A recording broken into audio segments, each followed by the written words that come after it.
Bismillah. Assalamualaikum warahmatullahi wabarakatuh. Bismillahirrahmanirrahim. Alhamdulillahi rabbil alamin. Wa bihi nasta'inu ala umurid dunya waddin. Allahumma sholli wa sallim wa barik ala habibina wa syafi'ina Sayyidina wa maulana Muhammadin wa ala alihi wa ashabihi ajma'in. Amma ba'du. Bismillah, mari kita lanjutkan ngaji filsafat kita. Masih di bulan Oktober dalam tema kritik ideologi dan modernitas. Isinya memang nanti banyak kritik. Cuma kritik yang dilakukan oleh para filosof itu kritik yang cerdas. Kritik setelah memang menguasai ilmunya. Hari ini banyak orang mengkritik, bahkan saling mengkritik, tapi tidak paham apa yang dikritikkan. Dulu kita pernah membahas Ghazali ketika mengkritik filsafat. Ghazali itu sebelum mengkritik filsafat sudah nulis banyak kitab tentang filsafat. Kemudian beliau mengkritik 1-2 tokoh filosof yang tidak dia setujui. Jadi kritik setelah tahu. Makanya kita hari ini kalau mau mengkritik, pastikan dulu sudah menguasai ilmunya. Karena kadang-kadang kritik itu yang dikritik jadi tidak dipercaya, kamu sendiri yang kritik tidak ngasih solusi apa-apa, tambah bubar. Niat kritiknya bagus, tapi kontribusi kritiknya tidak ada. Kritik itu kan bisa dibagi 3. Ada kritik konstruktif, ada kritik dekonstruktif, ada kritik destruktif. Tiga-tiganya boleh dipakai asal pas porsinya dan proporsinya. Kritik konstruktif itu kalau ada gagasan, menurutmu masih perlu dilengkapi lagi, masih belum lengkap, terus kamu nambahi gagasan itu sehingga lebih utuh, itu namanya kritik konstruktif. Ada kritik dekonstruktif. Kritik dekonstruktif itu gagasan yang kamu kritik menurutmu harus diproduksi ulang karena strukturnya keliru. Jadi ditata lagi, direformasi lagi. Nah, itu dekonstruksi namanya. Yang terakhir kritik destruksi. Kritik destruksi itu gagasan itu salah sama sekali, jadi dibuang saja. Kadang-kadang memang ada yang harus begitu. Jadi gagasannya sejak awal sampai akhir salah besar, keliru. Tidak manfaat kalau diteruskan. Jadi sebaiknya dibuang saja. Boleh. Namanya kritik destruktif. Kayak waktu Heidegger mengkritik metafisika lama. Modelnya destruktif. Dekonstruksi mungkin kayak Derrida. Struktur lama diganti struktur baru. Atau kritik yang konstruktif. Kamu nambahi kalau ada gagasan. Oke. Cuma hari ini juga banyak orang nggak bisa membedakan antara mengkritik dengan mencela. Ya, beda. Kalau mengkritik itu bukan mencela. Apalagi sekarang banyak pemberani. Orang yang nggak tahu apa-apa, yang dikritik orang yang tahu apa-apa. Yang dikritik ilmuwan, yang dikritik ulama. Tapi yang kritik nggak ngerti apa-apa. Hanya karena ilmuwan atau ulama itu bukan golongannya. Nah, itu banyak hari ini, maka dihindari. Tiru orang-orang ini dari teori kritis ini, sebelum mereka mengkritik, Mereka menguasai dulu. Jadi tidak asal bunyi, apalagi dalam konteks mencela. Hari ini bahkan banyak yang mencela ulama-ulama klasik masa lalu, menyesat-nyesatkan para salafus soleh, ulama lama itu banyak hari ini. Padahal ulama dulu itu selalu orang yang disebut ulama itu gabungan antara kealiman dan kesolehan.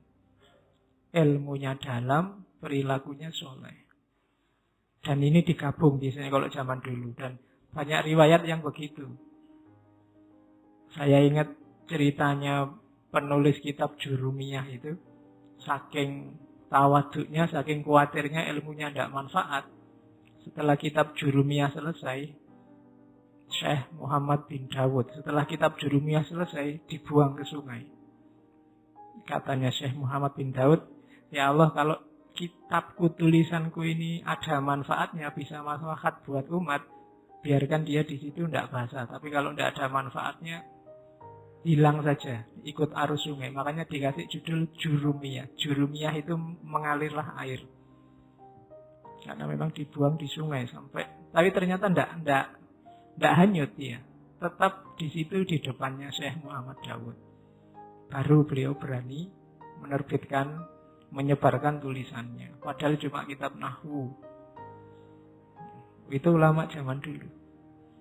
Ghazali waktu nulis Ihya, katanya Imam Jalaluddin Suyuti, setiap kali mau memasukkan hadis dalam Ihya, Ghazali sholat 2 rakaat.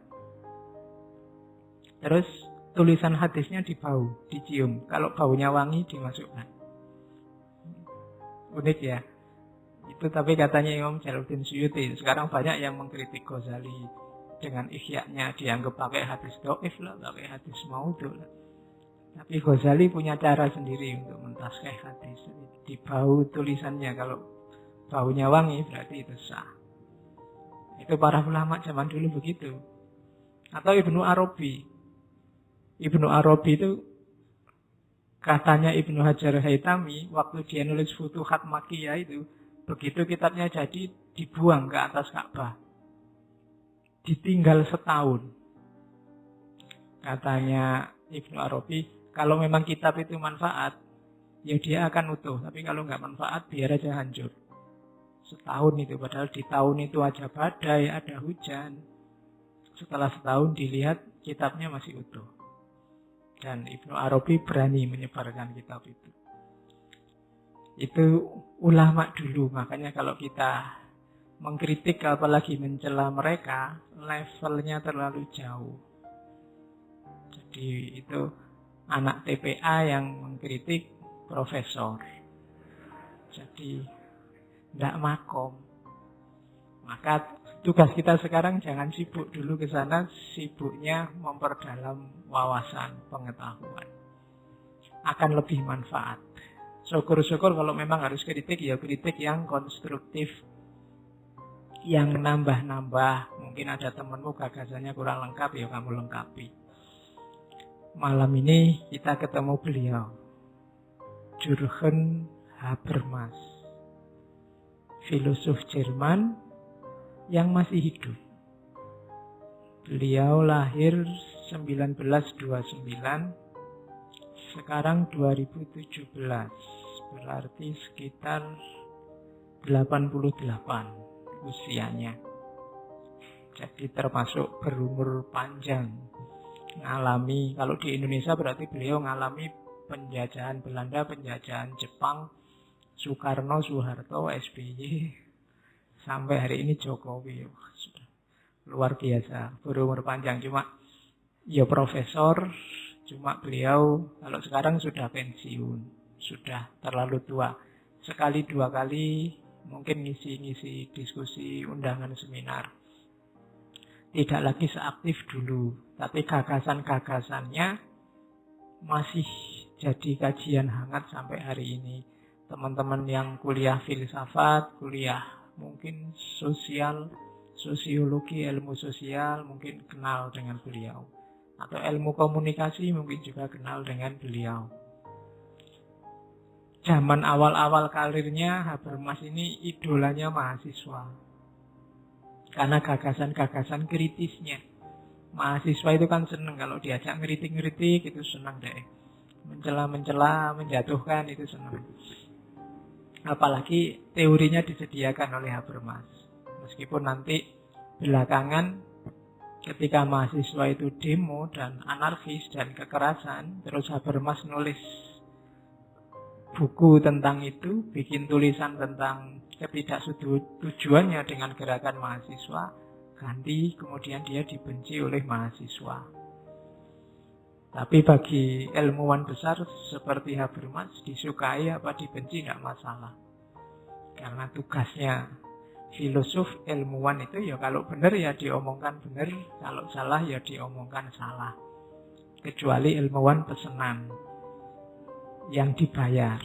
Nah, itu benar salahnya tergantung yang bayar. Minggu depan kita ngomong itu di Antonio Gramsci. Oke, itu Habermas. Dulu kita pernah ngaji, saya lupa sesi keberapa tentang Habermas juga. Cuma agak umum, malam ini kita kerucutkan sedikit ke komunikasinya. Karena teori yang paling dikenal dari Habermas itu kan teori tentang communicative action. Ada 2 buku tebal yang ditulis tentang itu. Kalau ada yang mau filenya, saya punya bahasa Inggris. Ya sudah terjemahan itu bahasa Inggris. Aslinya bahasa Jerman. Ya, jadi gratis, tidak apa-apa kalau ada yang mau. Sopo ngerti ada yang mau bikin disertasi tentang Habermas, atau biasanya dipakai kerangka teori. Teorinya mudah sebenarnya, simple kalau kita paham. Kalau paham pas baca tulisannya. Oke, kita mulai ya. Bismillahirrahmanirrahim. Kamu Fatihah sendiri ya, Habermas. Yang pertama, Habermas ini dikenal sebagai tokoh kritis, teori kritis generasi kedua. Melanjutkan guru-gurunya, dosennya di generasi pertama. Generasi pertama bagian akhir itu kan kemarin kita bahas Marcuse. Sebelum itu ada Horkheimer, ada Adorno. Dan kebetulan Habermas ini asistennya Adorno.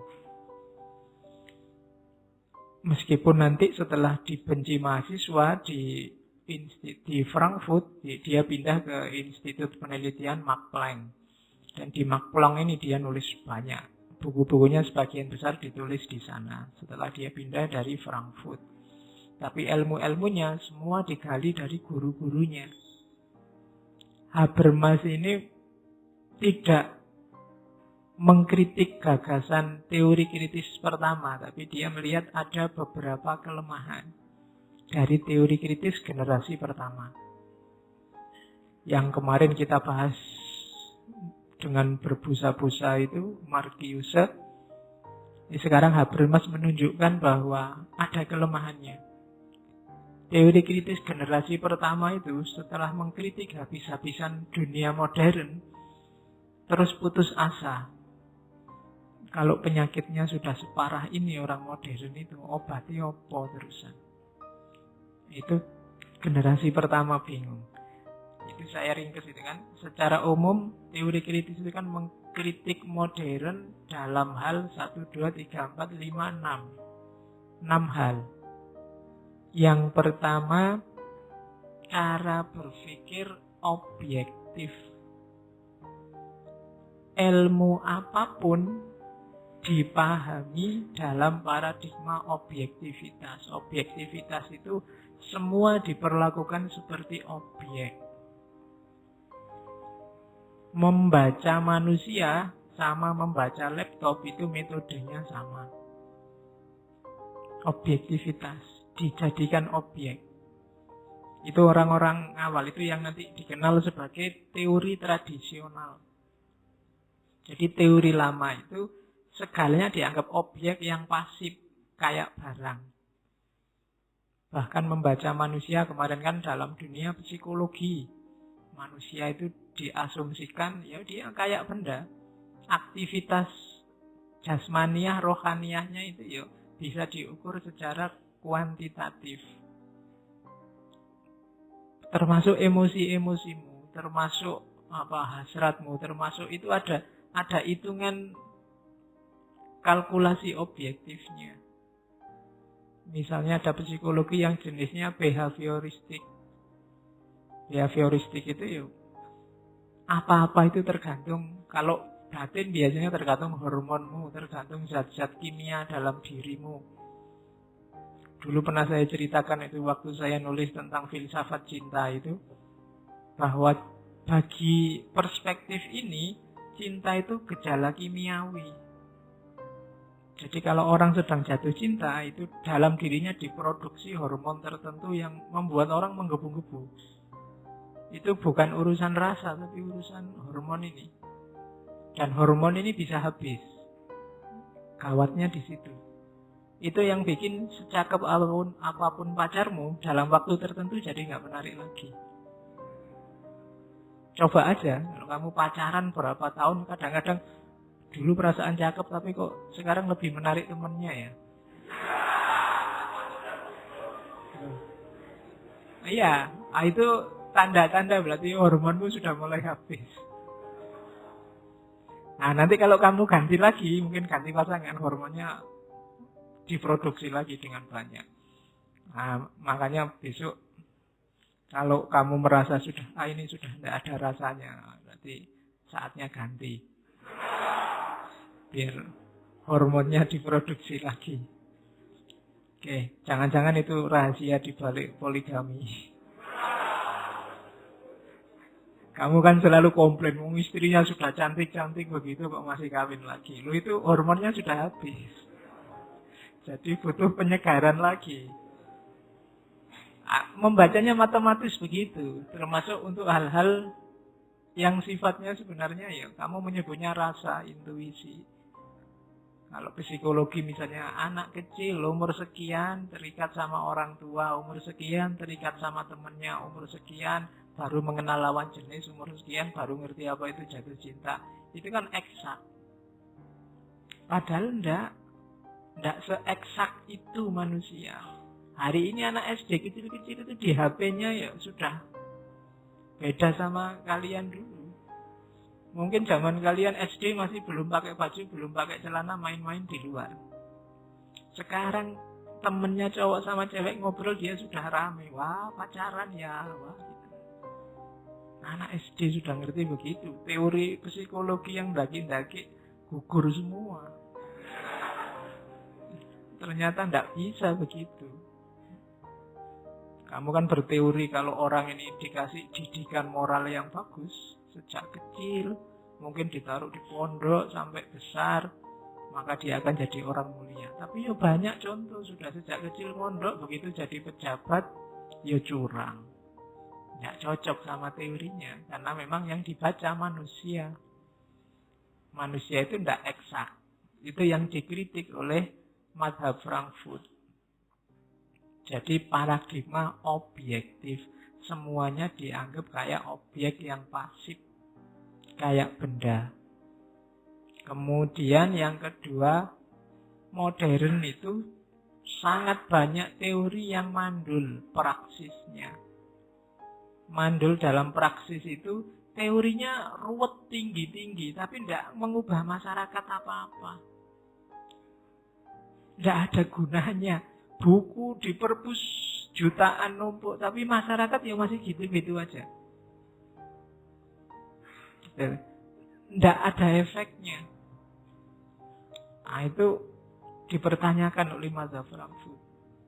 Kan filosof-filosof sebelum ini itu kan orang modern debat struktur alam semesta, bagaimana konstruksi sosial, bagaimana macam-macam teori.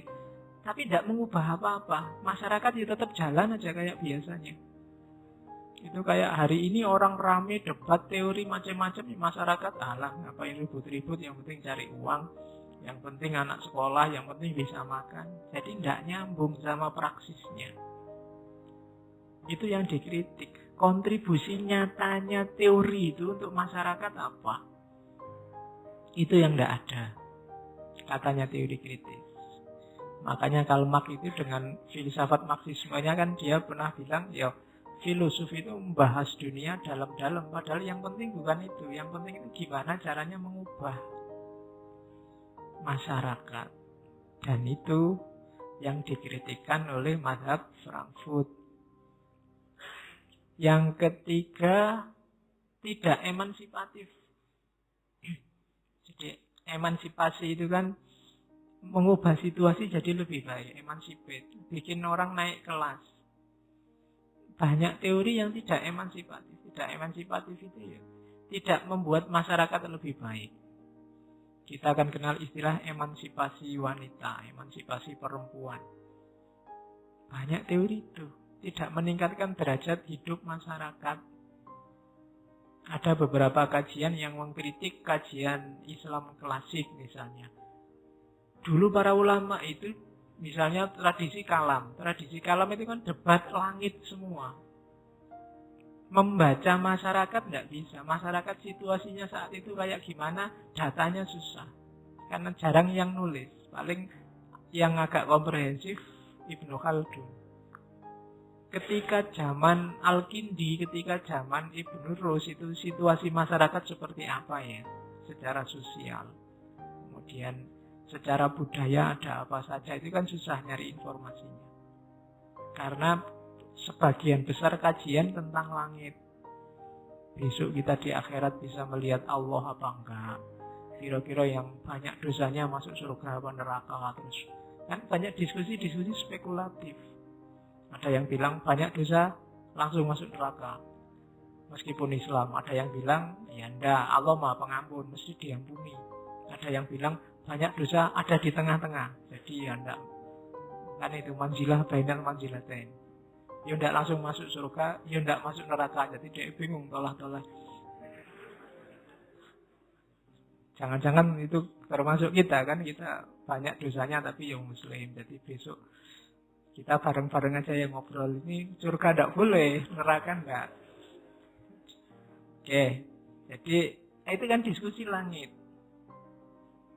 Akhirnya apa? Tidak emansipatif. Tidak meningkatkan derajat masyarakat. Tidak ada kontribusi positifnya. Itu kritiknya Frankfurt. Sebelumnya zaman filosof romantik, zaman filosof apa itu kan feudalisme menggejala, borjuisme sedang marak-maraknya, banyak orang tertindas, di dunia timur banyak penjajahan. Tapi teori yang dilahirkan tidak menyentuh itu. Filsafat tetap canggih, tetap bulat, tetap jelimet, tapi tidak ada kontribusinya. Nah itu kritik mazhab Frankfurt yang ketiga. Kritiknya yang keempat, sign for sign. Ketika menemukan sign, itu tidak mikir dampaknya. Tidak mikir nilai. Jadi tidak mikir baik, buruk kah, pantas, tidak pantas kah. Yang seperti itu tidak dipertimbangkan. Pokoknya bisa dikembangkan, dikembangkan aja. Seluas-luasnya. Itu yang bikin ada teknologi bom, teknologi dinamit, teknologi yang merusak. Karena memang yang penting sains. Kalau ilmu kan jangan dihalang-halangi kan itu. Karena ilmu itu netral, teorinya kan begitu. Dan itu dikritik oleh mazhab Frankfurt. Masa ada ilmu itu netral?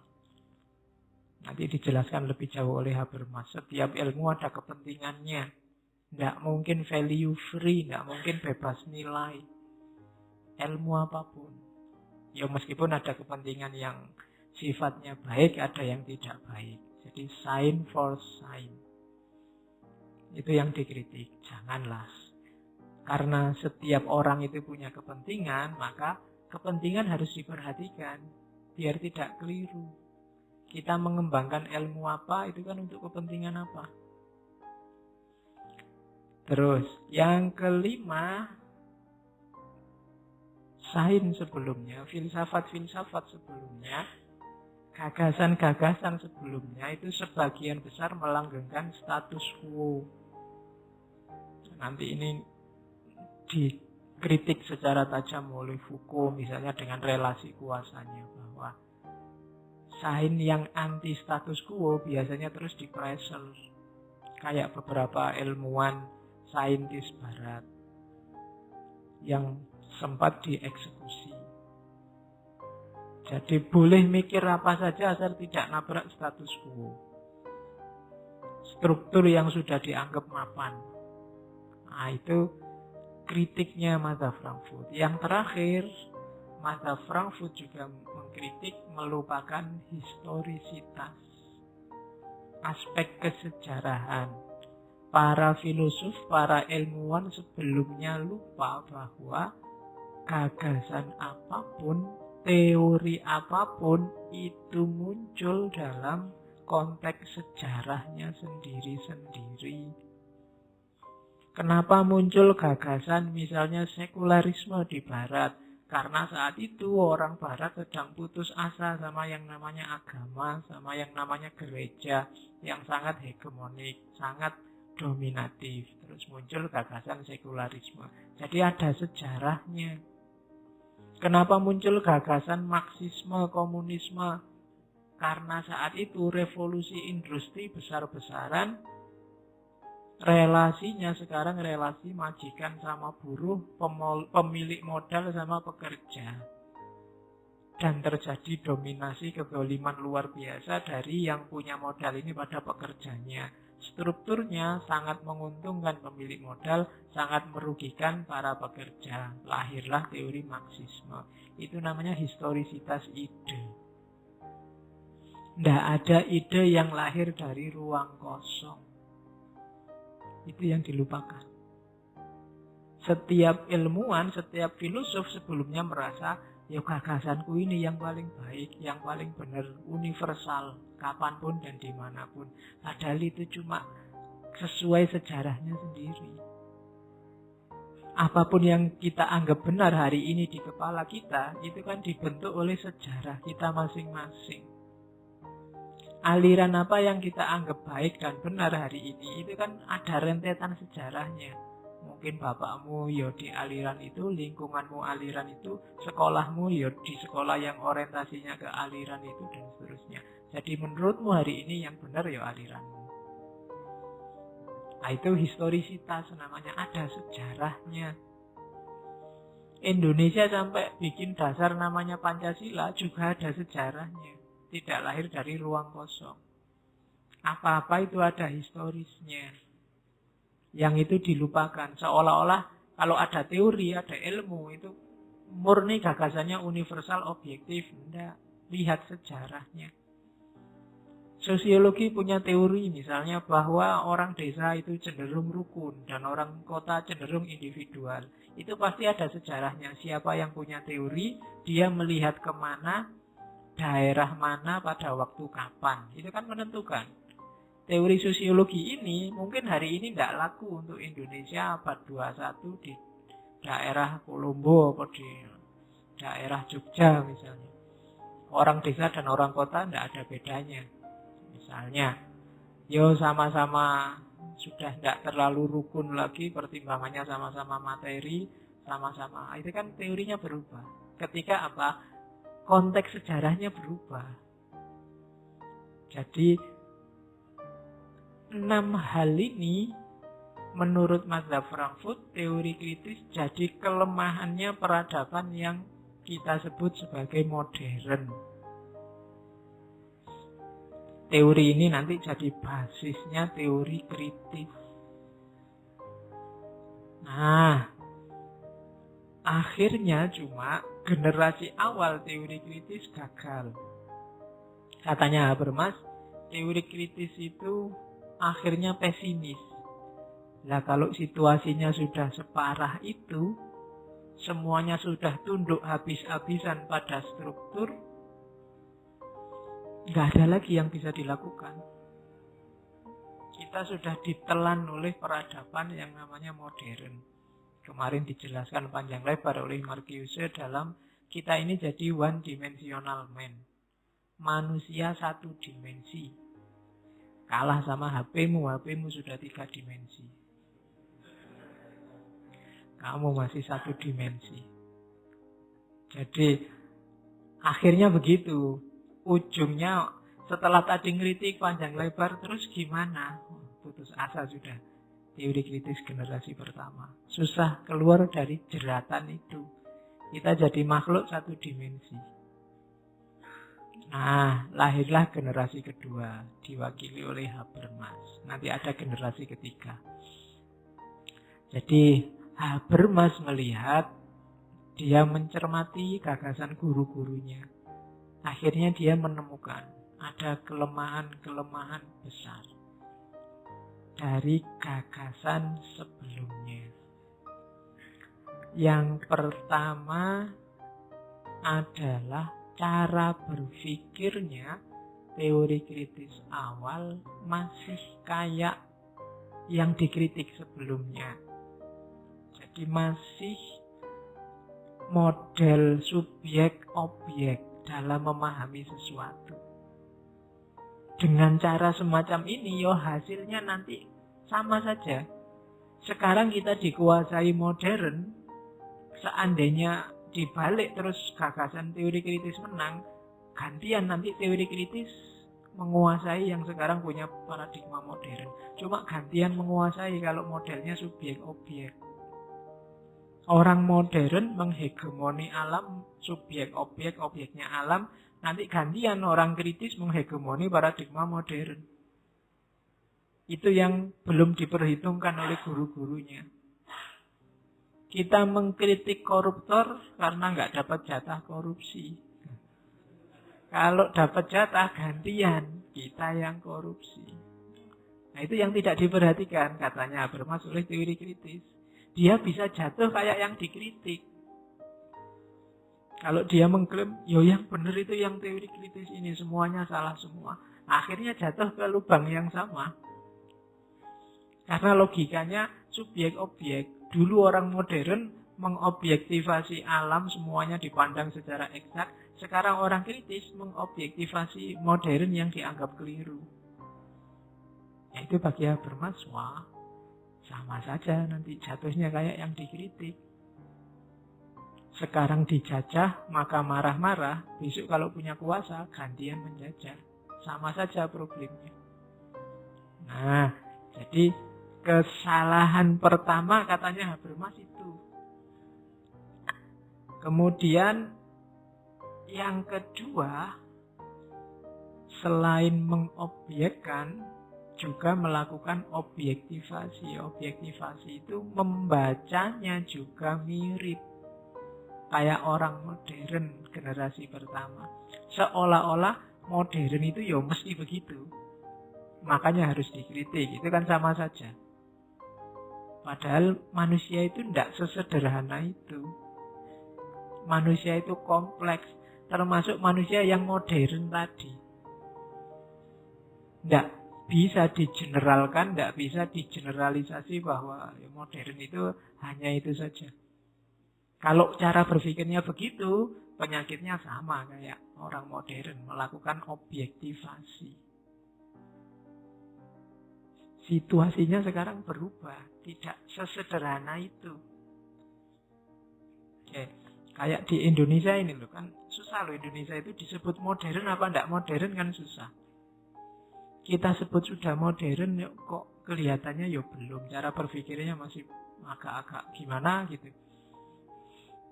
Tapi disebut tidak modern tidak, wong laptop terbaru, HP terbaru ada di sini. Kalau ada orang ngomong Indonesia itu tidak pernah jadi budaknya teknologi juga tidak. Kita banyaklah jadi budaknya teknologi. Tapi kalau ngomong Indonesia jadi budak tidak juga. Dalam banyak kasus kita justru yang ngadali teknologi. Kita memanfaatkan teknologi untuk versi kita, versi timur.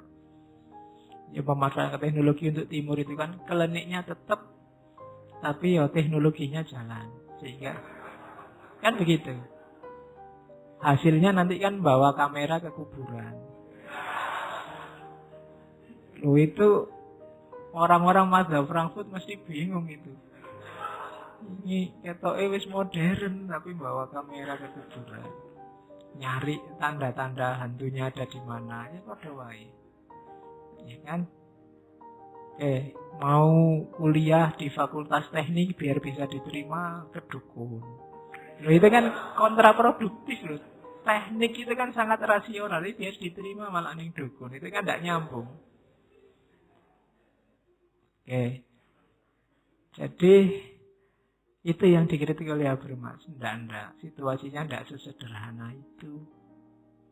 Kalau dipakemkan bahwa itulah modern maka harus direvisi total, ada yang keliru. Karakternya nanti sama, subjek objek dan objektivasi. Tidak bisa. Kalau di model begitu ya hasilnya tetap putus asa nanti. Dikasih solusi apapun tidak akan bisa. Karena sudah dipatenkan tadi. Maka Habermas ayo membangun teori kritis, dilanjutkan lagi kritiknya tadi. Hanya kurang beberapa komponen yang belum masuk, katanya Habermas. Dari teori kritis generasi pertama. Oke. Di awal katanya Habermas, ayo dilihat dulu tipe hubungan. Kita ini kan manusia yang memahami sesuatu. Cuma manusia yang memahami ini kan jelas subjek. Tapi relasinya tidak selalu subjek ketemu objek. Kadang-kadang subjek ketemu objek, tapi kadang subjek ketemu subjek yang lain, kadang subjek ketemu dirinya sendiri. Nah, itu yang harus dibedakan katanya Habermas. Tidak bisa sama. Hubungan yang objektif, subjek-objek itu hanya bisa kalau kita ketemu realitas alam, empiris, di luar manusia.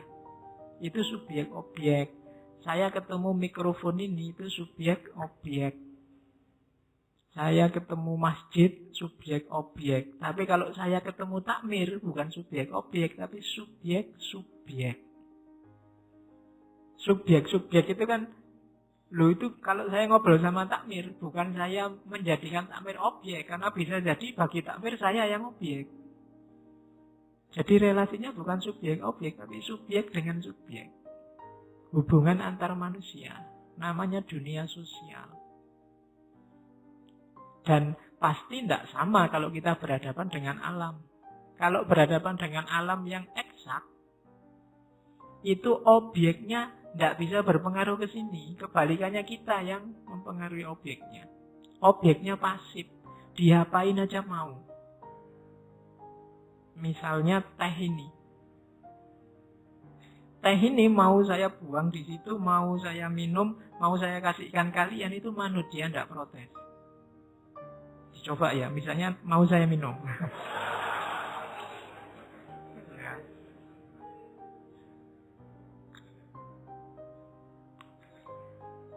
Dia manut aja, tidak komplain. Tidak memberontak, juga tidak mengkritik. Dia juga tidak minta-minta diminum. Dia manut aja, diminum, nggak diminum ya monggo. Dia nggak teriak-teriak, sudah mau dingin, nang diminum, enggak. Dia diem aja, kayak kalian kopimu itu kan juga begitu. Dia pasif. Tapi kalau sama takmir nggak bisa begitu. Takmir, dia subjek juga. Jadi bisa bereaksi, bisa mendahului aksi. Macam-macam responnya. Nggak kayak ini tadi. Misalnya saya bilang, mbok saya juga dikasih kopi, enggak malah Pak biasanya teh. Bisa begitu. Tapi kalau benda, dia enggak bisa. Tak suruh kayak mesin kopi itu disuruh bikin kopi, ya bikin aja. Tengah malam jam 3 mesin penggiling kopi dibikin jadi kopi. Tapi kalau kamu tak suruh buat kopi jam 3, mungkin ya misuh-misuh. Itu bedanya subjek-objek dengan subjek-subjek. Jadi tidak bisa dipukul rata ngomong manusia itu.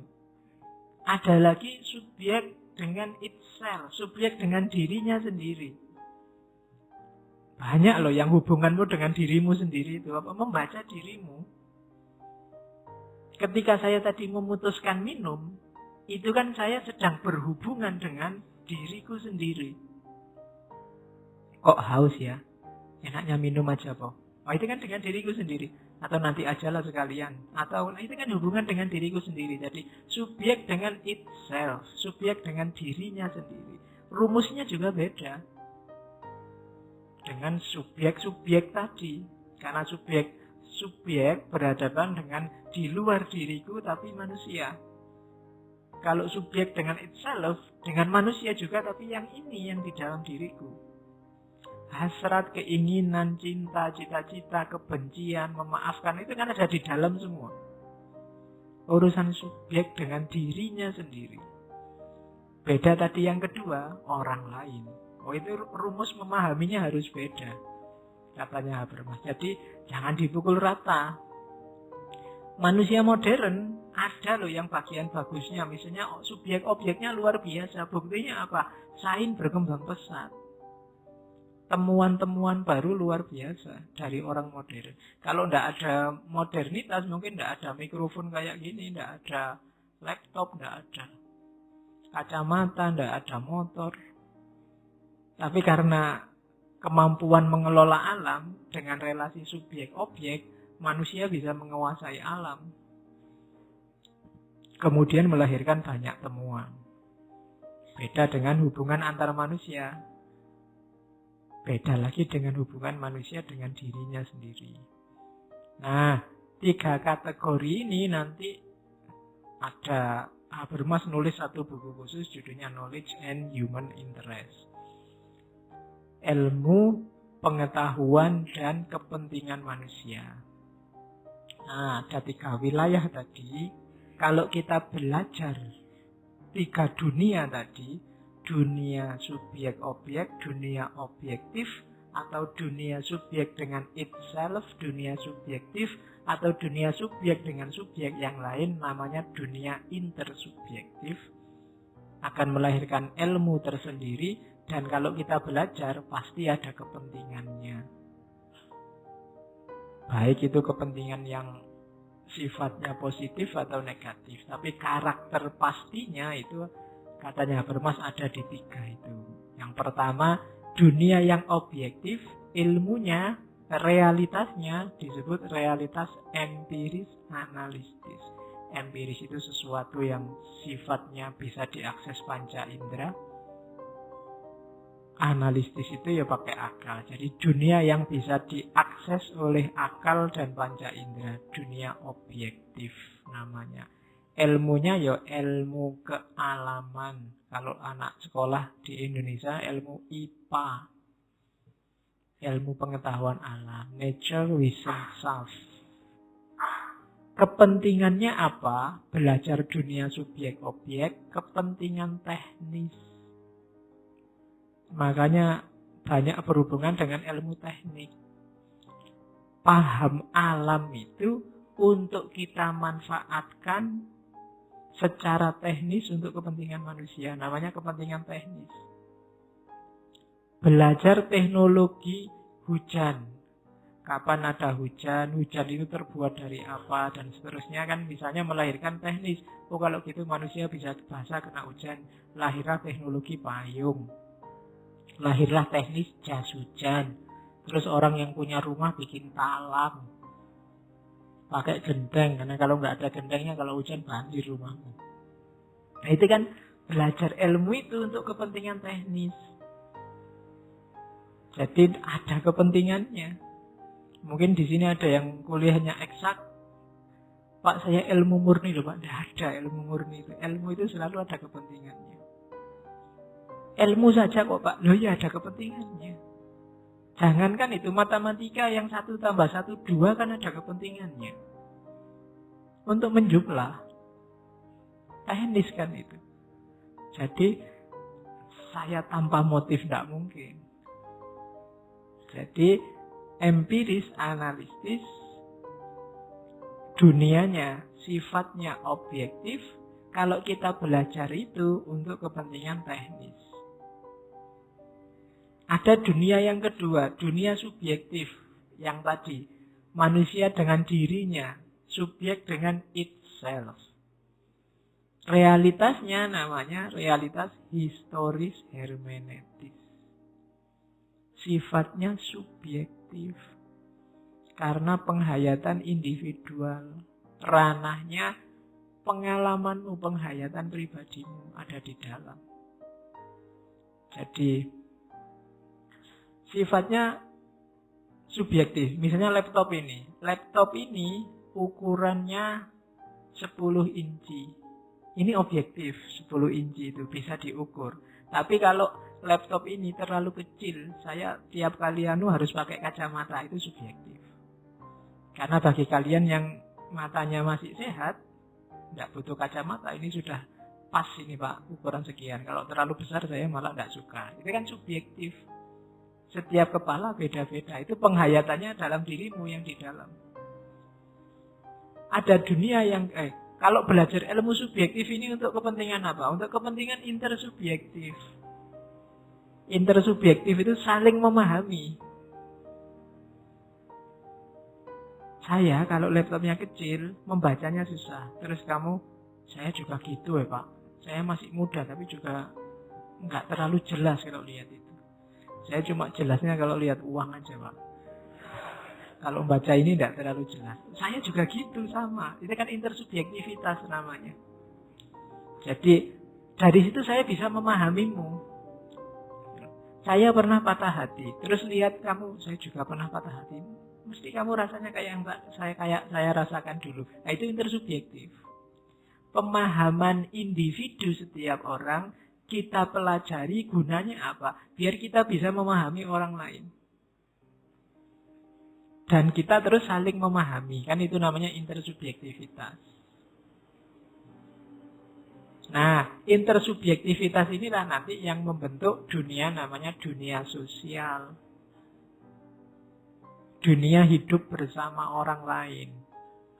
Di situ ada dunia ketiga, dalam istilahnya Habermas, dunia sosial kritis. Sifat ilmunya intersubjektif. Ya kalau di anak sekolah mungkin ilmu IPS lah ya. Kalau yang subjektif tadi mungkin termasuk ilmu humaniora. Nah, dunia intersubjektif ini kita belajari juga kan, kita juga belajar sosiologi, belajar dunia sosial. Termasuk antropologi, kehidupan bersama. Kenapa kita belajar itu? Untuk emansipasi. Emansipasi itu apa? Biar kita naik kelas. Apa benar sih cara hidup bersama kita selama ini yang begini ini? Itu kan emansipasi. Kok kita selama ini agak keras ya, agak kaku ya terhadap yang beda pandangan sama kita. Begitu po, iya buktinya ini. Itu kan belajar dunia sosial. Gunanya apa kita belajar ini? Biar kita bisa emansipasi. Oh iya ya, kita revisi aja deh, jangan gitu lagi. Atau kalau bagus, kita pertahankan. Itu kan dalam rangka masyarakat biar semakin baik, semakin baik. Itu namanya untuk kepentingan emansipatif. Jadi setiap ilmu ada kepentingannya. Belajar apapun ada kepentingannya. Tidak ada yang bersih dari kepentingan. Baik itu ilmu objektif, ilmu subjektif, maupun ilmu intersubjektif. Kalau yang subjektif, jenis kepentingannya namanya teknis. Kalau yang subjektif, kepentingannya intersubjektif untuk saling memahami. Kalau yang intersubjektifnya, kalau sudah saling memahami, kan kita hidup bersama. Terus kita pelajari dalam ilmu namanya ilmu sosial. Tujuannya apa? Biar kita bisa semakin baik dalam hidup bersama. Namanya emansipatif. Nah itu knowledge and human interest. Pengetahuan apapun ada kepentingannya.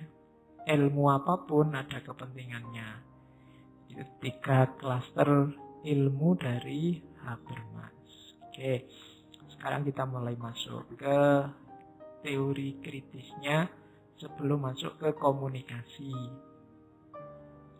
Jadi, yang pertama, Habermas mengkritik cara berpikir modern yang kita sebut rasional. Rasional itu bagus. Cuma orang modern rasionya jenis rasio instrumental. Rasio instrumental itu rasio itu hanya alat untuk mencapai tujuan. Jadi rasio itu hanya senjata kita untuk mewujudkan keinginan kita. Rasio instrumental. Instrumentalia itu kan alat. Kalau musik instrumentalia itu kan isinya hanya alat-alatnya yang dibunyikan, nggak ada suaranya. Kalau ada suaranya nggak bisa disebut, ada suara vokalnya itu kan biasanya nggak disebut instrumentalia. Jadi kayak musik karaoke itu kan biasanya disebut instrumen saja. Hanya alat, karena tujuannya bukan instrumennya kan. Tujuannya kan bunyinya lagunya. Jadi rasio instrumental itu akal kita ini kita pakai hanya untuk mewujudkan keinginan kita. Kita pingin apa, terus dasarnya pakai rasio, pakai akal. Akalnya hanya alat. Rasio instrumental ini ya hidup kita memang bisa begitu. Cuma tidak semuanya bisa memanfaatkan akal dengan cara ini. Ini pas cocok hanya untuk dunia objektif tadi. Yang kepentingan teknis itu cocok kalau pakai rasio instrumental. Tapi untuk dua dunia yang lain tidak bisa. Untuk dunia manusia yang subjektif, yang intersubjektif tidak bisa pakai rasio instrumental. Kalau dipaksa pakai rasio instrumental, yang terjadi reifikasi. Reifikasi itu pembendaan. Apa-apa terus diposisikan kayak benda. Sejarah dianggap kayak benda, sifatnya matematis. Nanti budaya dianggap kayak benda, sifatnya matematis. Hubungan sosial dianggap kayak benda, sifatnya pasti. Tidak bisa. Jadi, tidak bisa begitu katanya Habermas. Rasio instrumental tidak bisa dipakai untuk semuanya. Orang modern memakai rasio instrumental untuk semuanya. Ya di situ ada ilustrasi, misalnya kita nebang pohon untuk bikin jembatan atau untuk bikin perahu. Tujuan kita kan ingin nyebrang. Itu pakai rasio instrumental cocok karena kita berhadapan dengan pohon. Pohon yang kita tebang terus dibikin perahu atau dibikin jembatan. Pohonnya tidak akan komplain. Manut saja sama kepentingan kita. Ya kalau pohonnya bisa komplain kan nanti jadi film kartun.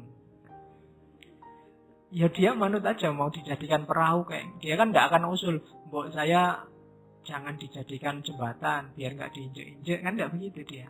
Ya manut aja wong dia pasif. Ini pakai rasio instrumental nggak masalah. Tapi kalau berhadapan dengan manusia dengan gaya ini nggak akan nyambung. Yang terjadi nanti penjajahan, dominasi. Jadi berhadapan dengan manusia nggak bisa pakai rasio instrumental. Jadi jangan dipakai untuk segala dunia, hanya untuk dunia benda saja, dunia yang objektif. Kita menggunakan rasio instrumental. Nah, yang disarankan oleh Habermas jangan rasio instrumental. Kalau berhubungan dengan manusia itu namanya rasio komunikatif. Jadi ini yang sering kita lupakan. Jadi tadi dibilang ya, setiap orang dalam hal apapun, pengetahuan jenis apapun ada kepentingannya.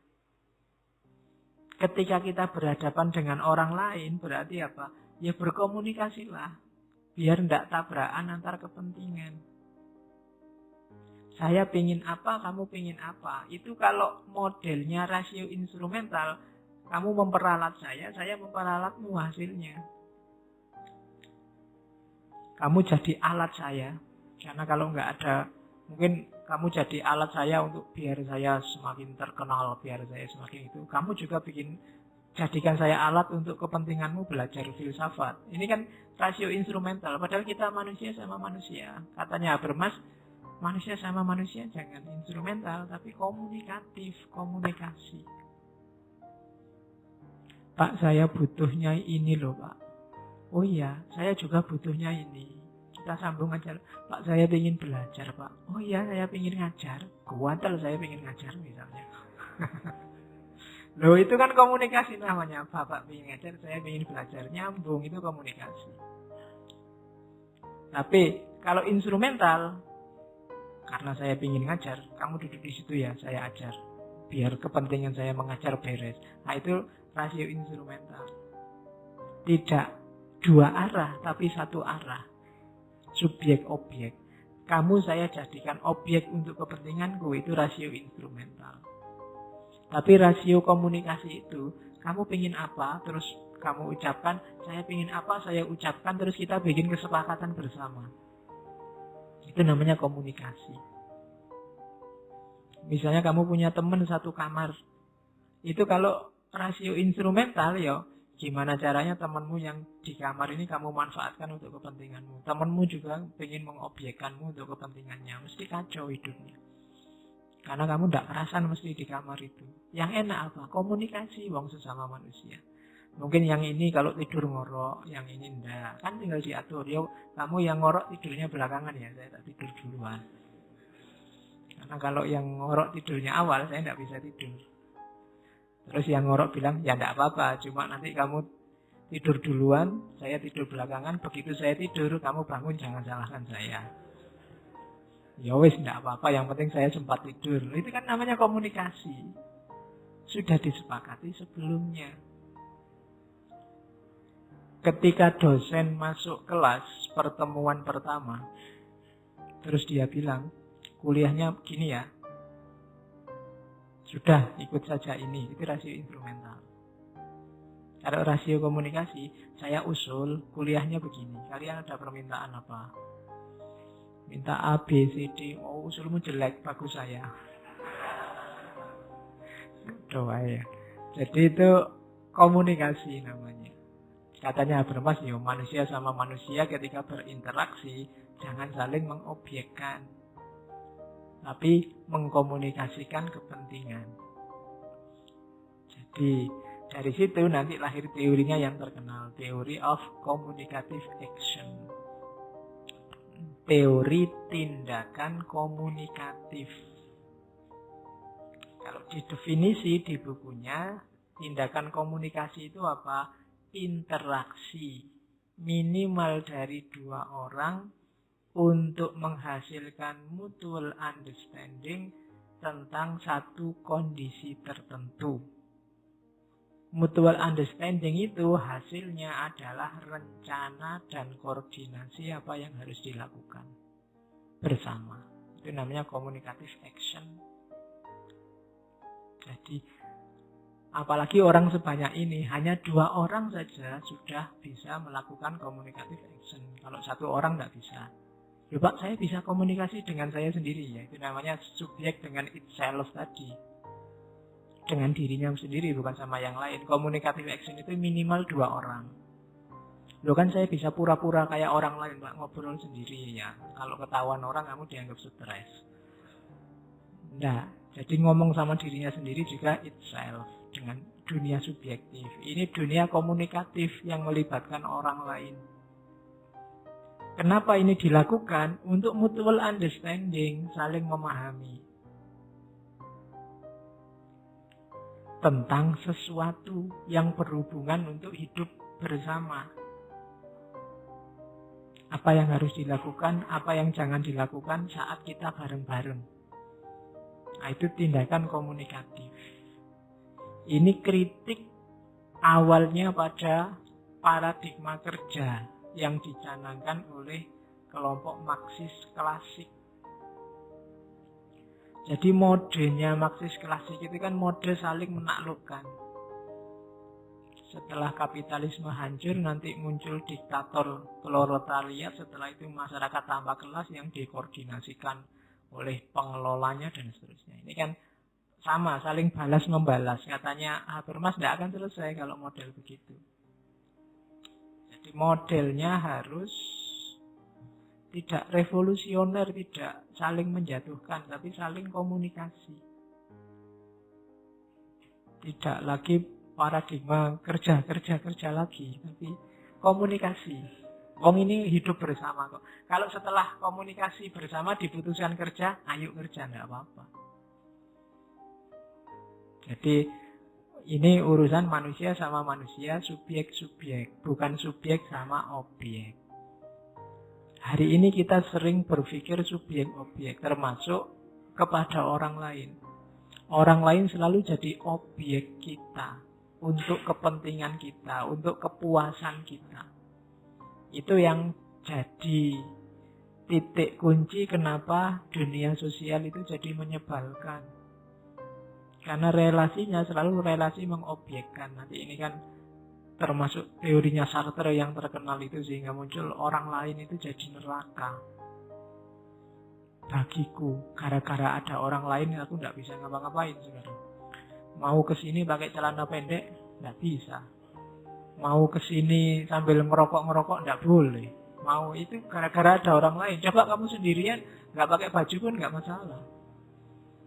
Maka itu orang lain ada neraka. Itu kan Sartre.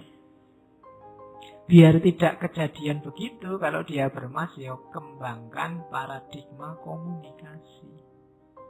Oh, kita ini manusia sama manusia. Komunikasi inilah yang dilupakan oleh teori kritis generasi awal. Ya boleh kita tidak setuju sama modern, tapi orang modern yang kita kritik itu juga manusia. Yang hidup bareng-bareng kita. Maka kalau tidak hati-hati nanti kita kritik, kita tawarkan sistem, akhirnya gantian sistem kita yang menghegemoni. Mereka nanti tidak setuju lagi, ganti sistem, gonta-ganti terus. Maka katanya Habermas, jangan begitu. Ini manusia sama manusia. Ayo rundingan bersama. Ayo komunikasi. Nah, kalau di Habermas, komunikasi itu bagian dari tindakan manusia. Itu kan yang nomor 4 itu loh. Ada tindakan komunikasi, melibatkan 2 orang atau lebih. Tindakan itu ada berapa jenis? Kalau di Habermas ada 4. Ada tindakan teleologis, ada tindakan normatif, ada tindakan dramaturgik, ada tindakan komunikatif. Tindakan teleologis itu kita melakukan sesuatu untuk tujuan tertentu. Misalnya, tindakan teleologis itu karena haus, maka saya minum. Nah, ini tindakan teleologis.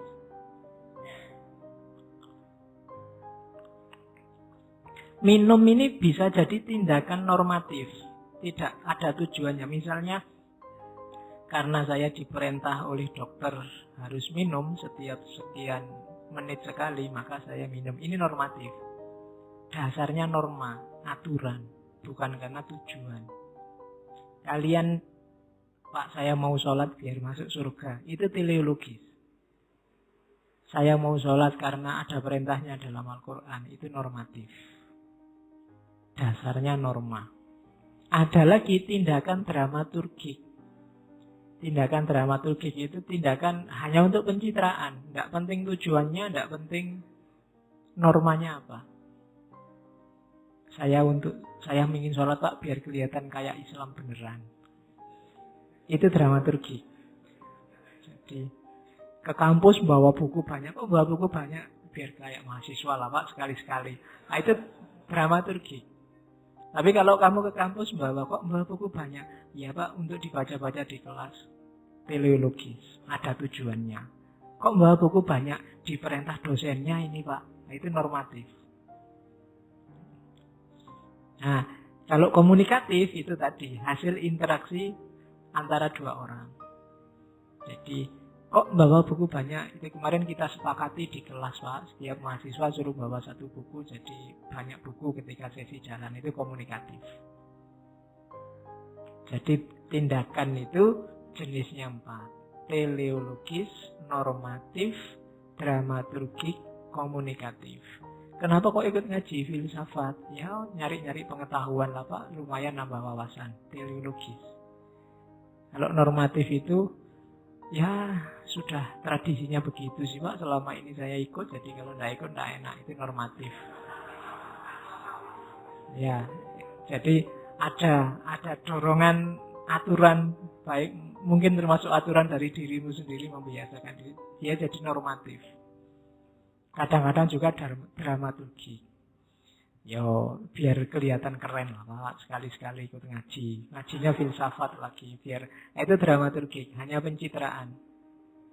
Kayak kalian kalau pulang kampung itu loh, kalau pas di kampus, kalau pas di Jogja gini kan kamu sholatnya sak-sake, kadang cuma pakai celana, pakai kaos, santai aja. Waktunya juga mepet-mepet akhir. Tapi begitu di rumah kan nggak berani, ada bapak, ada ibu, terus akhirnya kamu ke masjid lah, bawa sajadah lah, datang paling awal lah. Biar bapakmu seneng, wah anakku soleh sekali dari Jogja. Itu dramaturgi. Aslinya tidak begitu. Cuma ingin dicitrakan begitu. Itu dramaturgi. Ya kayak kalian yang ingin dianggap maco, terus bikin tato, terus beli jaket yang robek-robek, biar dianggap maco. Padahal wajahnya culun. Nah, itu tindakan dramaturgik namanya. Hanya ingin dicitrakan begitu. Ingin dicitrakan anak gaul, kemana-mana ngomongnya pakai lu, gue, ben koyo gaul. Nah, jadi tindakan hanya ingin dicitrakan. Kayak HP-mu padahal itu cuma HP lama yang murah, terus kamu kasih casing iPhone terbaru misalnya. Nah, itu kan dramaturgik. Ingin dicitrakan bahwa HP-mu mahal padahal enggak. Nah itu cirinya. Nah Habermas ini maunya ya kalau antar manusia itu ya tindakannya harusnya komunikatif. Kalau teleologis, normatif, dramaturgik biasanya di situ ada bias objektivasi. Tapi ya dalam hal tertentu bisa. Teleologis berhubungan subjek-objek bisa. Normatif hubungan subjek itself bisa. Dramaturgik juga subjek itself. Tapi begitu menyangkut manusia yang lain, harusnya tindakan yang dipilih komunikatif. Karena kalau tidak begitu, yang terjadi hegemoni, pemaksaan. Nah, itu yang diwanti-wanti oleh Habermas. Terus, dan komunikasi itu saya sisipkan sedikit teori rasionalitas, rasionalisasi. Jangan khawatir. Loh Pak, kalau hanya kesepakatan nanti bisa-bisa tidak rasional. Tidak. Dalam kehidupan bersama, komunikasi juga termasuk jenis rasionalitas. Jenis tindakan rasional. Masuk akal. Kenapa? Ya karena memang karakternya manusia itu begitu. Harus ada komunikasi karena manusia beda-beda. Rasionalitas itu apa sih? Rasionalitas itu perhitungan yang masuk akal untuk mencapai sasaran. Jadi kalkulasi rasional untuk tujuan tertentu berdasarkan pilihan-pilihan yang masuk akal dan dengan menggunakan sarana yang efisien. Ini kan definisi rasionalitasnya orang modern. Rasionalitas mungkin nama lain dari masuk akal. Kemasuk akalan. Nah, banyak kalau ini teorinya sebenarnya yang punya awalnya Weber. Rasionalitas itu misalnya pembedaan antara sains dan teknologi, antara hukum dan moral. Ini kan rasional, orang harus jelas bedanya. Oh ini ranah hukum, oh ini ranah teknologi, oh ini ranah moral, ini ranah seni. Nah, orang yang bisa membedakan kayak gini kan rasional namanya, masuk akal. Oh ini masjid, itu lapangan. Itu kan pembedaan ini loh namanya termasuk jenis rasionalisasi. Makanya ada yang debat tentang sekularisme, sekularisasi itu. Sekularisasi itu banyak didefinisikan sebagai nama lain dari rasionalisasi. Apa rasionalisasi itu? Ya kemasuk akalan. Hidup yang semakin masuk akal, semakin masuk akal. Tidak lagi bergantung pada mitos-mitos. Jawaban-jawaban sementara yang tidak rasional. Ketika filsafat lahir, ada geser dari mitos ke logos, itu yang terjadi kan rasionalisasi. Semula jawaban-jawabannya serba mitos. Mitos itu sesuatu yang dipercaya tanpa diperiksa kemasuk akalannya. Nah, sekarang ganti dirasionalkan. Jenisnya antara lain tindakan komunikatif tadi. Cirinya yang kedua ya selain pembedaan, misalnya disenchantment of word, ketidaksakralan dunia. Biasanya orang yang masih sangat mensakralkan itu tidak berani macam-macam. Kalau dunia disakralkan, berarti kamu tidak berani mengeksplorasi dunia macam-macam. Untuk bisa kita rasional, untuk bisa kita maju, kita harus menguasai dunia. Untuk bisa menguasai dunia, ya dunia tidak lagi dianggap sakral. Kita eksplorasi, kita kaji sedalam-dalamnya, kita kuasai. Wong kita khalifahnya. Khalifah itu kan harus ngerti. Khalifah kan pemimpinnya harus ngerti apa yang dipimpin. Maka harus punya ilmunya. Kalau disakralkan, terlalu disakralkan, misalnya bentuknya sampai vulgar. Kayak zaman dulu ada yang sampai menyembah pohon, menyembah laut. Itu karena tidak paham tentang ilmu pohon, ilmu laut, terus dianggap sakral. Nah, cirinya modern, rasional biasanya disenchantment. Sakralnya disingkirkan. Ayo dipahami sedalam-dalamnya. Kalkulasinya masuk akal kok itu. Alam semesta ini. Nah, itu namanya disenchantment of nature. Itu termasuk ciri rasionalisasi juga. Membuat rasional itu berarti menyingkirkan aspek sakralnya. Digali secara rasional. Terus ada rasionalitas instrumental, rasionalitas strategis. Instrumental tadi sudah dijelaskan. Subjek objek, kalau strategis itu rasionalitas untuk mencapai tujuan. Jadi rasionalitas strategis itu kemasuk akalan, fokusnya pada tujuannya. Kalau ingin IP-nya tinggi, ya kamu harus rajin belajar. Setelah itu setiap 1 bulan sekali kamu ulangi lagi semua mata kuliah yang diajarkan. Kemudian setiap mau ujian, kamu belajar bersama temanmu, terus ngopi materinya. Nah, materi yang kamu copy tadi kalau mau ujian, kamu sembunyikan terus di contek. Kamu nilainya tinggi. Itu rasionalitas strategis namanya. Targetnya, sasarannya. Kalau rasio instrumental itu ngomong prosesnya. Nanti ada beda lagi, strategis sama komunikatif. Kemudian termasuk rasionalisasi juga aspek birokrasi. Tata masyarakat, tata negara. Birokrasi itu sifatnya biasanya hierarki pengelolaan. Kemudian profesionalitas pengelolaan. Kemudian profesionalitas pengelolaan sama kualitas orang yang mengelola. Fokusnya kan itu. Birokrasi itu. Meskipun sekarang kan kalau saya ngomong birokrasi, konotasinya kan urusan ruwet, lama, jelimet, itu kan terus jadi birokrasi. Tapi sebenarnya proses di antara proses rasionalisasi itu ya birokrasi. Kalau sebelumnya kan apa-apa di zaman monarki, segala keputusan di tangan raja, semuanya manut raja. Sistemnya juga tidak tegas.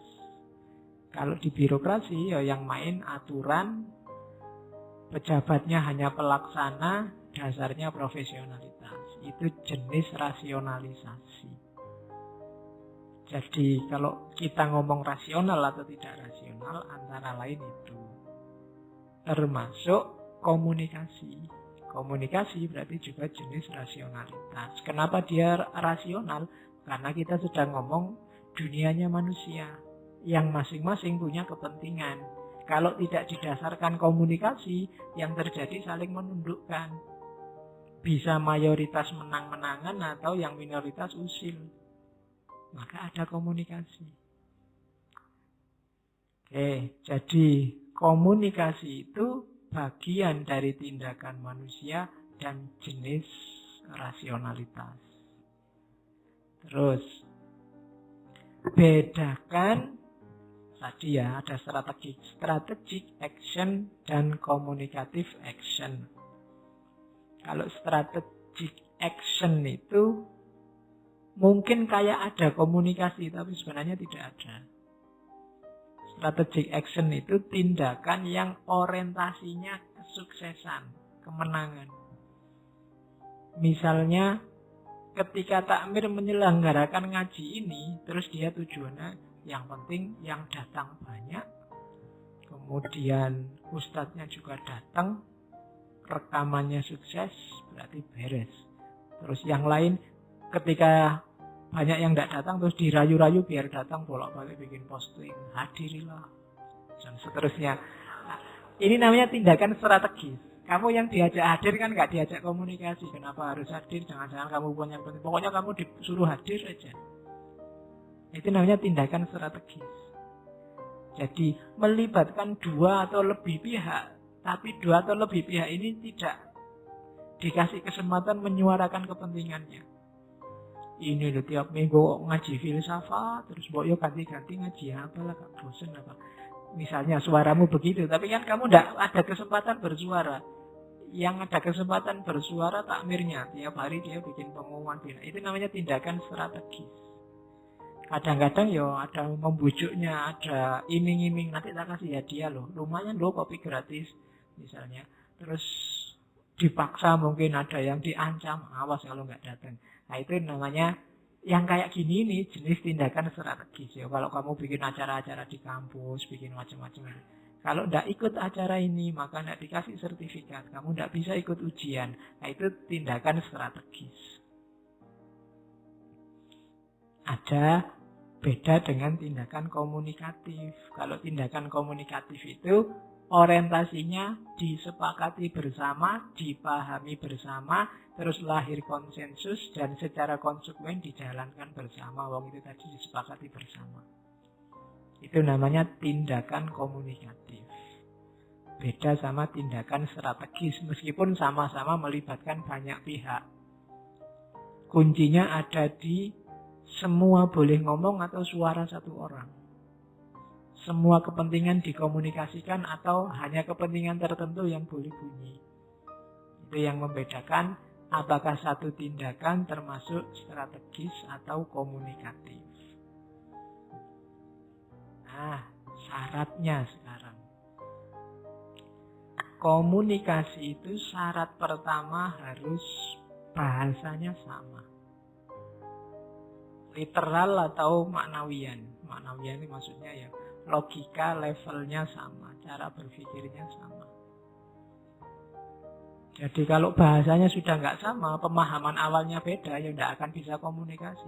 Gampang-gampangan nih, satu orang Jawa, satu orang Madura, ngertinya bahasa Jawa sama bahasa Madura, tidak akan bisa komunikasi. Jadi bahasanya levelnya harus sama. Termasuk definisi-definisinya. Diskusi tentang PKI, yang sini PKI itu Partai Komunis Indonesia, yang sini penggemar kopi Islam misalnya. Beda definisi diskusi tidak akan nyambung, komunikasi tidak akan jalan. Jadi syaratnya komunikasi, bahasa dan level logikanya harus sama. Level logikanya beda juga tidak jalan. Kamu komunikasi sama adikmu yang kecil, terus temanya filsafatnya Habermas. Wah. Iya. Kamu teriak-teriak, "Dek, ini tindakan teleologis namanya." Adikmu ora nyambung.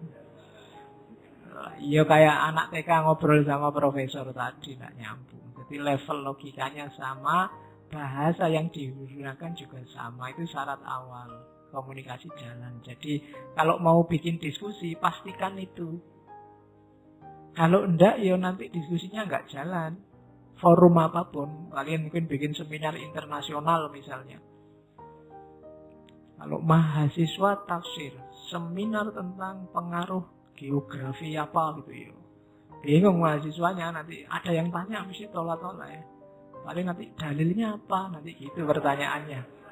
Narasumbernya bingung ditanya dalil dia ahli geografi. Pastikan bahasa yang disampaikan sama, level logikanya sama. Yang kedua, prasyaratnya komunikasi setiap peserta memang ingin mencari kesepahaman secara fair dan menganggap yang lain itu setara dengan dirinya. Kalau ada yang merasa lebih tinggi, lebih menang, loh saya jumlahnya lebih banyak, pendapatku harus diterima ini. Tidak akan jalan komunikasi. Harus setiap peserta komunikasi harus merasa diri masing-masing setara, kemudian memang ingin mencari kesepahaman, bukan ingin memaksakan kehendak. Itu syaratnya komunikasi. Komunikasi dengan temanmu yang satu kamar kos tadi juga harus begitu. Kalau yang satu merasa, loh aku lebih tinggi di sini, aku masuk lebih awal. Kamu kan baru datang, lah itu tidak bisa komunikasi kalau sudah begitu. Yang terjadi mesti merentah. Ingin menghegemoni. Loh aku anaknya pejabat, aku lebih kaya. Ya, tidak jadi, tidak jalan komunikasi. Terus yang ketiga, harus ada aturan-aturan bersama. Rumusnya, etinya, nanti di belakang ada yang namanya etika diskursus. Jadi ini harus disepakati bersama secara umum dulu. Jadi kalau tidak begitu nanti ada diskriminasi. Oke ya, kita dialog antar agama, tapi tidak usah nyinggung aspek ibadah ya, kita ngomong relasi sosial saja. Nah itu kan jelas komunikasinya. Oke, kita ngomong teologi, tapi level kognitif aja ya, tidak usah ngomong yang urusan rasa, urusan kedalaman. Yang penting konsepmu apa, konsepku apa. Itu kan konsep-konsep awal. Ada aturan-aturan awal yang disepakati. Nah, itu prasyaratnya komunikasi. Terus, nah sekarang kompetensinya. Saat komunikasi jalan, harus dikenal, harus dimiliki 3 aspek ini. Kebenaran, kejujuran, ketepatan. Kalau 3 hal ini tidak muncul, komunikasi tidak akan produktif. Hasilnya tidak akan valid. Jadi kebenaran itu apa? Kebenaran itu kesesuaian hal yang dikomunikasikan dengan fakta objektifnya. Kalau ini tidak ada, ya diskusimu tidak akan objektif, tidak akan produktif. Ketika ngomong level fakta,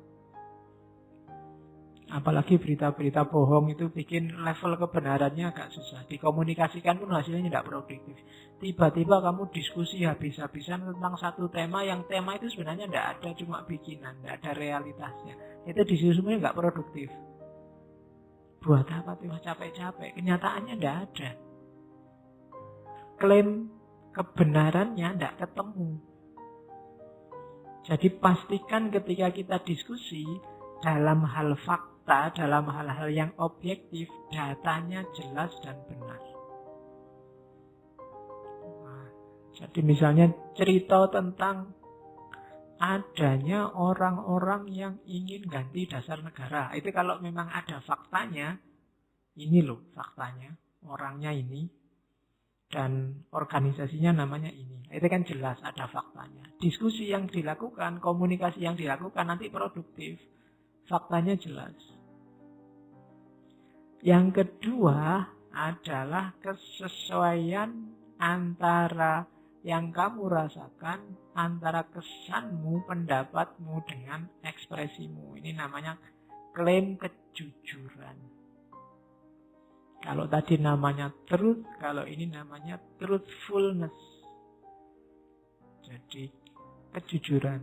Di komunikasi itu, kalau kejujurannya tidak ada, ya sama, tidak akan produktif. Harusnya kamu komplain, kamu tidak komplain. Harusnya kamu tidak suka, tapi ngomongnya suka aja, tidak apa-apa. Itu tidak akan produktif komunikasinya. Tidak apa-apa ya, saya tidurnya ngorok. Ada, tidak apa-apa, aku itu senang malah kayak musik misalnya. Ya tidak produktif, tidak akan menyelesaikan masalah. Wong kamu tidak seneng ngomong seneng. Jadi harus ada kejujuran di situ. Sebenarnya kamu tidak sepakat, tapi karena ada orang yang kamu sungkani terus jadi sepakat. Tidak produktif komunikasinya. Jadi faktanya harus benar, peserta komunikasi juga harus jujur. Ya tidak apa-apa, beda, tidak apa-apa, nggak sama dengan yang lain, tapi jujur. Syaratnya itu. Dan yang ketiga, ketepatan. Ketepatan itu hubungannya dengan norma-norma tadi yang disepakati. Cocok dengan aturannya, cocok dengan dasarnya. Misalnya, ngomong tentang agama yang dasarnya Al-Quran atau hadis. Nah, itu kan ada normanya cocok. Atau ngomong tentang filsafat yang dasarnya teori apa, ada kesepakatannya. Ngomong tentang aturan hidup di kos yang dasarnya aturannya Pak RT misalnya, itu kan ada kesepakatannya, ada normanya. Tidak boleh loh di sini apel sampai jam 10, minimal jam 11 misalnya. Itu contohnya teorinya. Jadi itu kan norma namanya. Terus saya setuju, yang sini tidak setuju misalnya. Faktanya gimana? Faktanya itu apel itu nggak sampai jam 9. Jam 8 sudah pulang. Cuma datangnya jam 3 sore. Misalnya. Itu kan faktanya diomongkan apa adanya. Yang terlibat ngomong kesannya secara jujur. Dan kemudian tidak nabrak norma yang sudah disepakati. Dari situ nanti komunikasi bisa produktif. Itu yang nanti disebut klaim kebenaran, klaim kejujuran, dan klaim ketepatan. Nanti kalau 3 klaim ini ada, ya sudah benar, sudah jujur, sudah tepat, namanya sudah komprehensif. Klaim komprehensivitas. Diskusinya, komunikasinya pasti produktif. Hasil konsensus yang didapat pasti bagus. Jadi itu kompetensi komunikasi. Jadi pastikan dulu 3 hal ini hidup kalau mau melakukan diskusi-diskusi. Terus, nah ini sudah hubungannya sama praksisnya. Kalau tadi teori-teori komunikasi. Dalam kenyataannya, komunikasi yang bagus di tengah masyarakat itu sering tercegat bukan terciduk loh ya. Kamu sekarang akrab sama terciduk itu. Ya. Terciduk temennya tergayung. Oke. Ya kan nenek gayung ada, nenek ciduk enggak ada. Jadi tercegat oleh sistem. Katanya Habermas, yang paling banyak mencegat komunikasi itu pasar sama birokrasi. Sistem ini biasanya logikanya bukan logika komunikasi, tapi logika strategi tadi. Ada target-target, sehingga manusianya tidak dihitung sebagai manusia. Manusianya jadi objek untuk mewujudkan target tadi. Itu sistem. Jadi komunikasi susah hidup dalam sistem. Komunikasi itu hidup dalam life word, Lebenswert, kalau dalam bahasa Jermannya. Jadi dunia yang hidup, yang dinamis, yang tidak dipatok paten isinya apa. Jadi dalam sistem. Sistem inilah nanti yang melakukan kolonisasi, menjajah life world, sehingga communicative action tidak bisa dilakukan. Semuanya sudah diatur. Meskipun mungkin ada diskusinya juga sudah dikasih rambu terlalu banyak biar nggak nabrak aturan pasar atau aturan birokrasi. Saya masih ingat dulu zaman saya masih kecil. Di daerah saya ada kunjungan presiden zaman Orde Baru. Itu yang mau tanya siapa diatur. Pertanyaannya apa sudah ditulis, diapalkan. Ya, dan pertanyaannya sudah harus tanya ini, Bapak nanti ngajung ya, tanya ini, dihafalkan di rumah jangan lupa. Nanti Pak ini, loh itu kaya-kaya ada diskusi, padahal tidak ada. Dalam rangka apa? Mempertahankan status quo yang namanya sistem tadi. Itu contoh kasarnya begitu. Jadi sistem sering menghalangi Lebenswert, Lifewert, kehidupan dinamis, kehidupan nyata kita dalam dunia. Jadi uang dan kekuasaan. Yo di situ saya ngasih contoh universitas yang ditata dengan logika pasar. Harusnya universitas itu paling hidup dimensi aktif communication-nya. Semuanya manusia pintar, terdidik, terlibat. Tapi begitu semua dedikasinya untuk sistem, untuk target, apalagi dengan logika pasar. Ya. Dengan logika pasar ya sudah. Hitungannya kayak orang dagang, targetnya untung. Itu bahaya bagi dunia pendidikan. Apa enggak boleh nyari penghasilan, nyari uang untuk kepentingan pendidikan juga boleh, tapi enggak bisa dijadikan target utama. Dan harus selalu dikomunikasikan ulang. Karena ini menyangkut dunia manusia. Nah itu logika life, work, dan sistem. Jadi hati-hati dengan sistem. Kayak ngaji ini kan lama-lama sistemik jadi sistem. Kalau ada yang enggak cocok, harus bilang. Kita komunikasikan lagi. Kalau enggak, ya lama-lama kita terpenjara di sistem yang kita bikin sendiri. Nah. Oke. Jadi oke ya, iya. Saya enggak tahu kalau banyak kucingnya yang ikut. Kita lanjutkan lagi.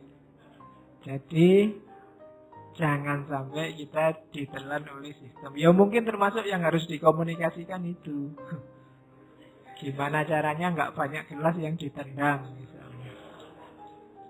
Apa besok takmirnya suruh bikin tempatnya gelas di tiang-tiang itu biar gelasnya taruh di atas. Kalau sudah selesai habis. Daripada ditendangi nyuci karpet tiap hari. Nanti kucingnya datang lagi. Oke, jadi tuh, hati-hati dengan sistem yang sering memenjara komunikasi. Terus, gunanya apa sih komunikasi? Ya komunikasi itu nyawanya demokrasi. Jadi, ada istilah yang populer dari Habermas, demokrasi deliberatif. Itu ada kata-kata liberatif tapi artinya tidak semata-mata pembebasan. Jadi dari asal kata deliberatio artinya konsultasi, musyawarah, menimbang-nimbang.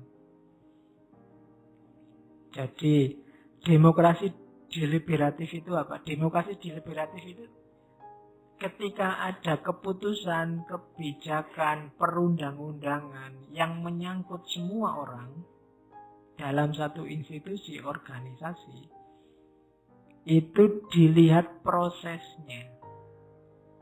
Sudahkah semua yang terlibat, semua yang jadi objek aturan, undang-undang, hukum, dan macam-macam itu terlibat di situ? Undang-undang tentang pendidikan, sudahkah semua pelaku pendidikan mengeluarkan pandangannya? Semakin bagus sistem yang menjaring suara publik ini, semakin demokrasinya bagus. Namanya demokrasi deliberatif. Jadi tidak melihat kayak pemilu, tidak melihat pemilunya, tidak melihat macam-macam yang kita sebut hasil, tapi dilihat prosesnya. Jadi prosedurnya. Prosedur lahirnya aturan pemilu, misalnya serentak itu seperti apa? Ketika dulu diputuskan pemilu harus serentak dalam setahun seluruh Indonesia, itu dulu yang didengarkan suara siapa sih? Keputusan itu lahir, prosesnya seperti apa? Itu namanya demokrasi deliberatif. Jadi rakyatnya kalau negara terlibat entah dengan cara apapun. Jadi dalam demokrasi deliberatif tidak melihat aturannya apa, tetapi prosedur yang melahirkan aturan itu seperti apa. Seandainya rakyat terlibat, itu prosedur keterlibatannya seperti apa.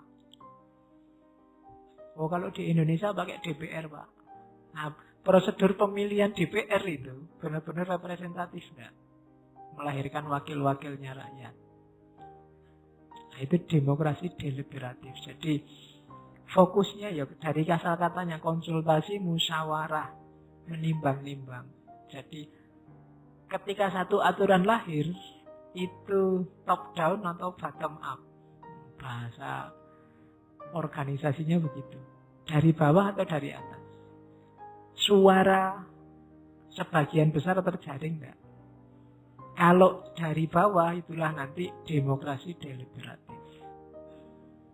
Tidak sekedar suara terbanyak atau suara mayoritas atau suara minoritas, enggak. Enggak melihat itunya, melihat prosesnya. Dalam prosesnya melibatkan semua enggak? Bahwa nanti keputusannya lah kok pro mayoritas terus atau lah kok mengenakkan minoritas, itu urusan selanjutnya. Tapi prosesnya ini seperti apa? Jadi itu namanya demokrasi deliberatif. Melihat prosesnya. Untuk lahir demokrasi deliberatif, kalau di Habermas dibutuhkan namanya ruang publik. Jadi definisinya ruang publik merupakan ruang demokratis atau wahana diskursus. Saya tidak tahu mendefinisikan diskursus. Diskursus itu diskure dalam bahasa Yunani. Artinya bolak-balik, kalau letterlek bolak-balik. Jadi wacana diskursus itu berpikir rasional, berpikir komunikatif secara rasional, bolak-balik itu kan komunikasi rasional. Dari situ nanti lahir wacana namanya. Kayak gegeran rame-rame PKI kemarin itu kan jadi diskursus. Nah, jadi wacana, ada banyak pihak terlibat saling mengemukakan pendapatnya. Itu namanya diskursus.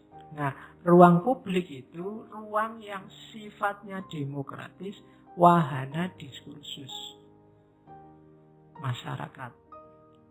Yang di situ warga negara menyatakan opininya, kepentingannya, kebutuhannya secara diskursif. Wah, susah. Nah, istilahnya macam-macam. Ada diskursus, ada diskursif. Dari akar kata yang sama, cuma diskursif itu biasanya ngomong tentang jenis berpikir. Lawannya diskursif itu biasanya intuitif. Kalau diskursif berarti ada tahapan belajarnya.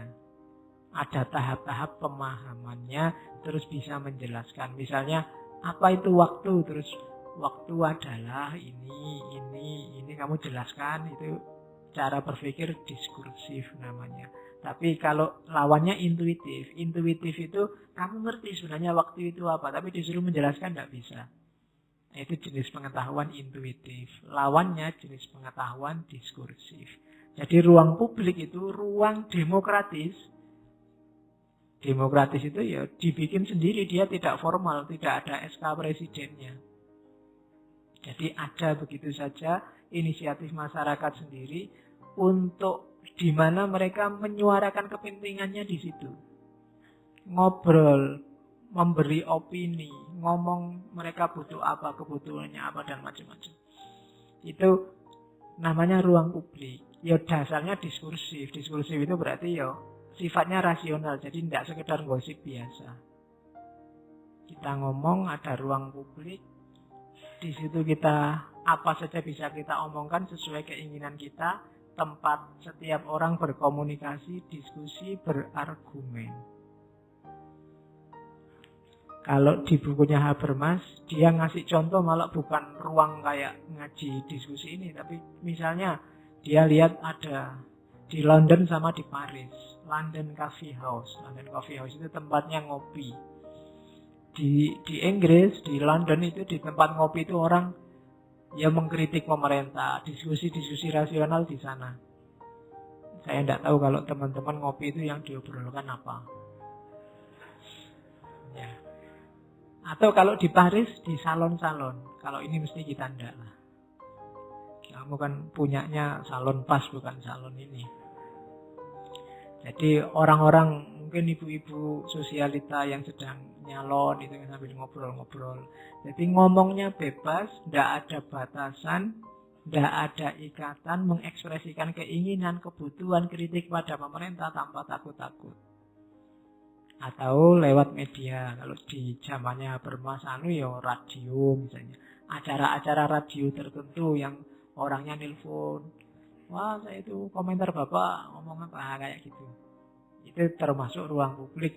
Ya kalau hari ini di WA lah, di Facebook mungkin. Itu kan ruang yang kita bebas berekspresi, menyatakan keinginan, menyatakan kritik kita kalau pada pemerintah, menyatakan kebutuhan kita apa kok tidak dipenuhi sama negara. Nah ini kalau ada ruang yang memungkinkan ini namanya ruang publik. Demokrasi itu semakin dewasa, semakin sehat kalau negara bisa mengakses opini-opini dari ruang publik ini. Jadi dia semakin berdaulat, semakin nyambung dengan rakyatnya. Karena biasanya kalau acara-acara formal, apalagi yang bikin negara, itu sifatnya lebih kaku, lebih susah mengekspresikan pandangan. Ya meskipun sekarang presiden kita kan suka ngajak dialog itu kan, tapi kan 1-2, nggak bebas kalau di warung kopi, nggak sebebas kalau di salon-salon kalau versinya Habermas. Jadi komunikasi tadi dalam konteks negara akan melahirkan demokrasi yang deliberatif. Cuma untuk itu dibutuhkan ruang publik. Ruang publiknya harus sehat, kemudian baru bisa menjalankan komunikasi. Di level negara, kalau model komunikasi ini lancar, akan melahirkan demokrasi, namanya demokrasi deliberatif. Nah, karena itu katanya Habermas, kekuasaan itu akan kuat dan rasional kalau jadi buah dari komunikasi di ruang publik yang sehat. Rasionalisasi kekuasaan itu seperti gimana sih? Ditentukan oleh diskusi publik yang kritis. Hasil pilihan jujur, benar, apalagi tadi satu, tepat. Nah ini ya. Benar, tepat, jujur, diskusinya bebas, ruang publiknya sehat. Kalau dari sini lahir kekuasaan, itu biasanya kekuasaannya lebih rasional. Apalagi diskusi itu dilakukan tanpa ada pembatasan, sensor, tanpa ada dominasi. Yang di situ orang mengungkapkan gagasannya, pikirannya tanpa paksaan. Kalau ada kekuasaan yang lahir dari sini, itu biasanya kekuasaan yang lebih rasional, lebih kuat dibandingkan dengan model yang lain. Jadi kekuasaan itu bukan sesuatu yang haram atau yang jelek, tinggal menatanya bagaimana, proses melahirkannya seperti apa. Kalau melalui proses kelahiran semacam ini, komunikasi dengan basis demokrasi yang deliberatif di ruang publik yang sehat, sehingga orang bisa mengungkapkan keinginannya, kebutuhannya secara jujur, benar, dan tepat, maka kekuasaan akan kuat, akan rasional. Nah, itu untuk hubungannya sama kekuasaan dan juga pemerintahan. Terus bagian terakhir ini tentang etika diskursus. Tadi prasyarat sudah, model sudah, implementasinya dalam kehidupan bersama sampai ke negara sudah. Terakhir kita ngomong etika diskursus. Ada etikanya, tapi yo jangan sembarangan. Mentang-mentang ruang publik bebas. Jadi kenapa diperlukan etika? Ya karena ini berhubungan dengan yang lain. Etika diskursus itu etika normatif untuk masyarakat plural yang tidak ada kebenaran tunggal, tidak ada otoritas moral yang tunggal. Maka perlu etika diskursus. Indonesia misalnya, itu kalau nyari standar hidup bersama tunggal itu susah. Budayanya banyak, gaya hidupnya macam-macam, agamanya ya banyak, adatnya juga banyak. Maka susah nyari prinsip moral, aturan-aturan, apalagi otoritas moral tunggal. Yang bisa dilakukan apa? Menata cara pergaulan bersama. Gimana caranya saling menghargai antar yang berbeda. Itulah level etika diskursus. Jadi, ya fenomena kita hari ini di Indonesia itu kan banyak sering terjadi perbedaan pendapat, perbedaan pandangan. Itu seringkali tidak harus dicari mana yang benar. Karena beda pandangan itu ternyata bukan benar sama salah, tapi kebanyakan benar sama benar karena hanya perspektifnya saja yang berbeda. Maka problemnya bukan di mana yang benar, tapi problemnya adalah gimana caranya bergaul antara dua kebenaran yang berbeda ini. Kayak ada debat misalnya antara Al-Maidah itu loh yang ayat 51 itu artinya pemimpin apa artinya teman. Kalau kita telusuri yang berpendapat artinya teman, argumennya kuat, dalilnya kuat, yang berpendapat pemimpin juga dalilnya kuat. Hanya beda orientasi. Jadi ini kan debat antara yang benar sama yang benar. Masing-masing punya dalil. Maka duduk persoalan ini jangan dikejar mana yang lebih benar, mana yang paling benar. Tidak akan ketemu. Yang lebih penting dibahas bagaimana dua kebenaran ini saling bergaul, saling berinteraksi. Bagaimana caranya mereka saling menghargai. Bisa nggak dua-duanya jalan? Kalau nggak bisa harus dimenangkan salah satu, gimana cara memenangkannya? Nah itu yang dibahas di etika diskursus. Jadi kita sering habis energi untuk mencari yang benar di antara dua hal yang sama-sama benar. Itu susah. Maka tidak usah capek-capek. Lebih penting kita cari bagaimana cara kita bergaul dengan orang yang pendapatnya berbeda dengan kita. Itu etika diskursus namanya. Oke. Jadi kayak gitu loh. Kehidupan yang baik, yang beda-beda itu kan rumusnya macam-macam. Kehidupan baik versi orang Jawa mungkin beda, kehidupan yang baik versi orang Kalimantan, versi orang Sulawesi. Kalau kita cari satu yang baik untuk semua agak susah. Karena kehidupan yang baik bagi satu kelompok belum tentu baik bagi kelompok yang lain. Maka yang penting sekarang bukan milih salah satu, tapi etika bareng-barengnya. Biar yang baik menurut orang Jawa bisa jalan, yang baik menurut orang Kalimantan juga bisa jalan. Itu namanya etika diskursus. Nah, etika ini jalan, etika diskursus ini syaratnya dua. Kebebasan, tidak ada paksaan, tidak ada dominasi, tidak ada hegemoni, dan kesetaraan. Tidak ada Jawa harus diunggulkan, no, kan pusat pemerintahan di Jawa. Atau yo Kalimantan diunggulkan, no, kan Kalimantan sejarahnya lebih dahsyat dulu. Atau lebih diunggulkan Madura loh, Madura itu unik loh misalnya. Tidak setara kalau ada yang begitu. Jadi semuanya harus setara. Baru bisa masuk ke ranah komunikasi dengan dasar etika diskursus tadi. Kalau dua syarat ini tidak ada, kalau tidak ada kebebasan, harus manut satu kelompok tertentu yang dominan, ya ini tidak akan jalan. Diskusi juga tidak akan produktif, komunikasi tidak jalan. Dan yang kedua, kesetaraan. Tidak setara juga susah. Jadi harus bebas dan setara. Isinya apa etika diskursus itu? Rumusnya ada 5. Nanti detailnya disesuaikan dengan masing-masing situasi. Yang pertama, setiap pihak yang punya kompetensi berbicara dan bertindak diperbolehkan mengambil bagian dalam diskusi, dalam komunikasi, dalam percakapan. Jadi yang bisa ngomong, bisa bertindak, ya harus dikasih kesempatan semua. Tidak boleh ada pilih kasih. Ini saja yang didengarkan, yang sana tidak. Mentang-mentang dekat sama sini, yang didengarkan ini saja. Yang sebelah tidak didengarkan. Nah itu tidak fair. Tidak akan jalan komunikasi.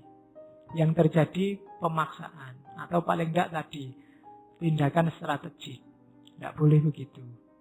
Tidak etis. Kalau dengan dasar etika diskursus. Diskusi misalnya, ada yang tanya 10, sudahlah dipilih yang teman-teman aja lah, yang tidak kenal nggak usah. Nah, itu tidak etis namanya. Wong dalam diskusi setiap suara boleh ngomong kok, punya suara. Kecuali yang tadi ada kesepakatan awal, misalnya ini diskusi mahasiswa, jadi yang tidak mahasiswa mohon maaf hanya berhak mendengarkan saja. Disepakati. Kalau ada kesepakatan awal ini nggak masalah. Tapi kalau tidak ada kesepakatan tertentu, yang semua yang punya kompetensi ngomong dan bertindak harus dikasih kesempatan. Harus diberikan haknya. Terus yang kedua, setiap orang boleh menanyakan pernyataan apapun. Boleh mengkritisi, boleh menyatakan, boleh menyangkal, boleh bertanya. Punya hak dalam komunikasi.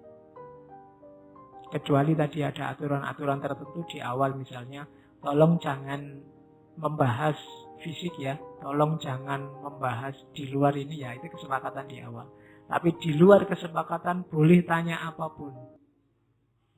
Itu baru etis dalam hidup bersama. Terus boleh juga selain bertanya ya menyatakan sendiri pendapatnya. Itu baru etis. Setiap orang monggo kalau punya pandangan sendiri silahkan diucapkan. Dan jangan dikira ini gampang ya. Bertanya, menyatakan pendapat itu sebenarnya butuh latihan. Tidak sembarangan orang bisa. Maka latihanlah untuk bertanya. Karena itu hakmu. Menyatakan pendapat itu hakmu. Kemudian boleh juga menyatakan tidak cuma pendapat tapi keinginan, kebutuhan. Misalnya di kelas diskusi sudah lama Pak, ini diskusi ini tidak enak Pak, tidak produktif. Jam 1 sudah disuruh diskusi, kita belum makan siang Pak. Keinginan, tidak apa-apa, kamu punya hak ngomong begitu. Kecuali di awal diatur oleh dosennya, dalam kelas ini tidak boleh ngomong apapun selain materi kuliah. Nah, itu baru ada aturan. Tapi kalau tidak ada, kamu punya hak. Etis-etis saja, tidak ada aturan sebelumnya. Misalnya, Pak, Mbok jangan masuk terus lah Pak, bosan kita misalnya. Mbok sekali-sekali kosong gitu loh Pak.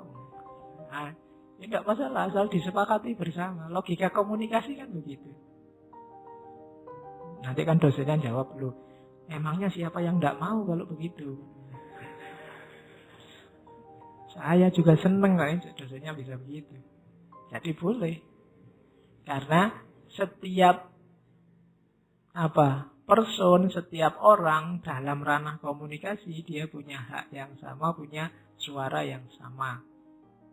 Jadi etikanya ya dipersilahkan kalau mau bertanya, mau menyatakan pendapat, atau mau mengungkapkan keinginan dan kebutuhan termasuk kesan-kesan. Saya tidak terlalu suka ngomong semacam ini Pak, karena itu tidak masalah. Itu hakmu. Terus semua yang di atas tadi tidak boleh dicegah, tidak boleh dihalang-halangi, tidak boleh diancam-ancam untuk melakukan atau tidak melakukan. Meskipun kamu punya hak untuk bertanya, kalau kamu memilih tidak bertanya, ya tidak usah dimarahi.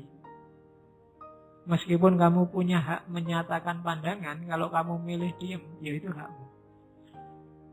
Yang jelas ketika nanti diputuskan sesuatu, keputusan ini mengikat semua yang hadir saat itu. Itu namanya etika diskursus. Tidak boleh ada sebenarnya kemarin saya itu tidak setuju, cuma saya tidak berani ngomong aja, tidak bisa, tidak etis itu namanya. Jadi kalau tidak setuju ngomonglah di forum itu, tapi seandainya keputusannya beda sama keinginanmu, ya tetap kamu harus ikut dengan keputusan. Itu namanya etika diskursus. Jangan menang-menangan. Pokoknya meskipun keputusannya apa, saya tetap dengan pendirian saya. Nah, itu tidak etis. Kalau memang sejak awal begitu, tidak usah ikut diskusi. Kalau mau ikut diskusi dan komunikasi, etikanya ya kamu siap menjalankan keputusan bersama. Kalau memang sudah punya pandangan pasti yang jangan diawah-awah harus begitu, tidak usah ikut diskusi, tidak usah ikut komunikasi.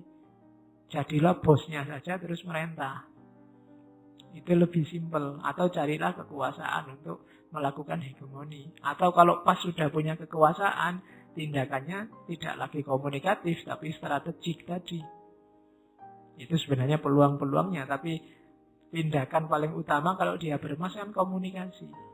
Cuma lakukan secara etis dengan rumus-rumus etika diskursus tadi. Nah, dari situ problem-problem masyarakat modern bisa diatasi. Kembali nanti pikiran-pikiran filsafat memanusiakan manusia. Tidak lagi membendakan, tidak lagi reifikasi. Manusia ya manusia dengan segala karakter dinamisnya, yang segala keputusan yang menyangkut manusia harus dengan basis komunikasi. Sehingga tidak ada yang terjajah, tidak ada yang terdominasi, terhegemoni. Oke, alhamdulillah. Sudah selesai Habermas. Minggu depan kita tambahi lagi dengan teori dari Antonio Gramsci. Kurang lebihnya mohon maaf. Wallahul muwaffiq. Wallahu a'lam bishawab. Wassalamualaikum warahmatullahi wabarakatuh.